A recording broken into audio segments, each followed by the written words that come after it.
Thumbnail থেকে তোমরা সবাই হয়তো বুঝে গেছো আমরা আজকে কী করতে চলেছি।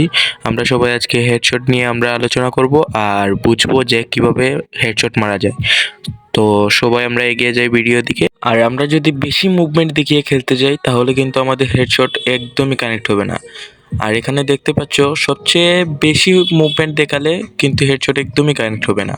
তোমার করতে হবে কি, এম প্লেসমেন্টটা ঠিক করতে হবে। যেমন আমি এখানে এম বসিয়ে মেরেছি, তো মুভমেন্ট দেখালে সমস্যা নাই, আমার হেডশট লেগেছে। যেমন এই আরেকটা ক্লিপ আছে, এখানে দেখো হেডশট লাগতেই চাইছিল না। এই দেখো হেডশট লাগবে না লাগবে না লাগবে না, কিন্তু এম প্লেসমেন্ট করে যখন মারবা তখনই হেডশট লাগবে। এখানে দেখো আমার এমটা ঠিক আছিল বললেই হেডশট লাগছে, দেখছো।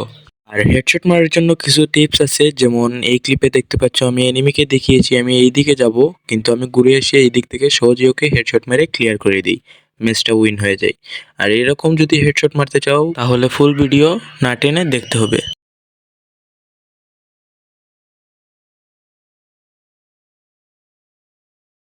সবাইকে জানাচ্ছি ওয়েলকাম আমার ভিডিওতে। আর আমাদের ভিডিও শুরু করা যাক। প্রথম যদি তোমরা হেডশট মারতে যাও তাহলে কিন্তু একদমই হেডশট লাগবে না। আর যারা হাই এন্ড ডিভাইস ইউজ করো তারা কিন্তু এরকম আমার মতো রিকলের শিকার, তারা কিন্তু একদমই হেডশট মারতে পারবে না, তাদের শুধু রিকল করবে আমার মতো। এটার সলিউশন আছে আমার কাছে। তো তোমরা সেটিংয়ে যাবা, সেটিংয়ে যাওয়ার পর এরকম রিকল করলে তোমরা রেড ডট কমিয়ে দেখবা, যদি হেডশট লাগে তাইলে তো লাগলো, আর যদি না লাগে তাইলে আবার সেটিংয়ে যাবা। সেটিংয়ে আসার পর আমাদের জেনারেলের সাথে একটু ছেড়খানি করতে হবে, কারণ জেনারেল হলো মেইন হেডশট মারার জন্য। আমার মতো 5-10 করে কমিয়ে দেখতে পারো, যদি হেডশট লাগে তাইলে তো লাগলো, আর না লাগলে আবার সেটিং করতে হবে ঠিক মতো। আমার দেখো তবুও রিকল করছে, কারণ আমার হাই এন্ড ডিভাইস তাই। আর তোমরা অনেকেই বলবা যে তোমার হাই এন্ড ডিভাইস তো কি হলো, বারে বারে বলা লাগে নাকি।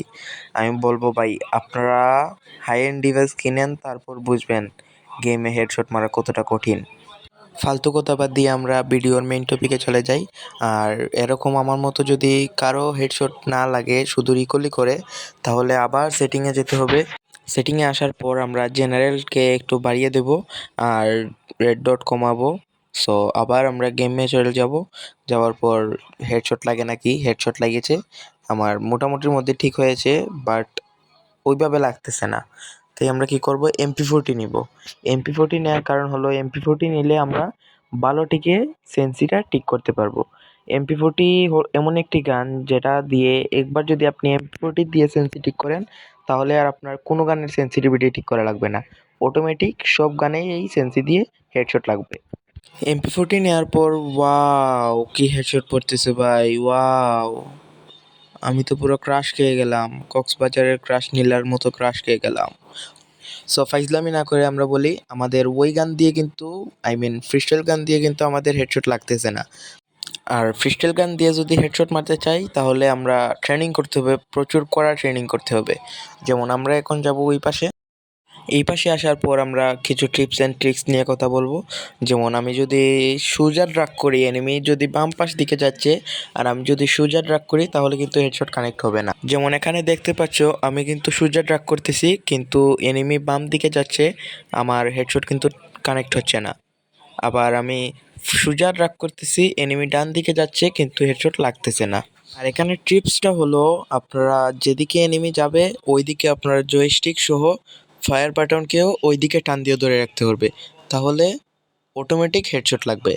আর এখানের পারফেক্ট সেন্সিটা হলো আমি দিয়ে দিব এখন। আর ভিডিও লম্বা করব না, কারণ আমার এটা ফার্স্ট ভিডিও। আর আপনারা যদি সাপোর্ট দেন তাহলে কিন্তু আমি এই চ্যানেলে প্রত্যেক দিন একটা করে ভিডিও আপ দেব আর তোমাদের মন জয় করতে থাকবো। এই ভিডিওতে একটা গিভওয়ে আছে, যদি এই ভিডিওতে 1000 ভিউ আর 100 লাইক হয় তাহলে কিন্তু আমি তোমাদেরকে 2টা উইকলি দেব।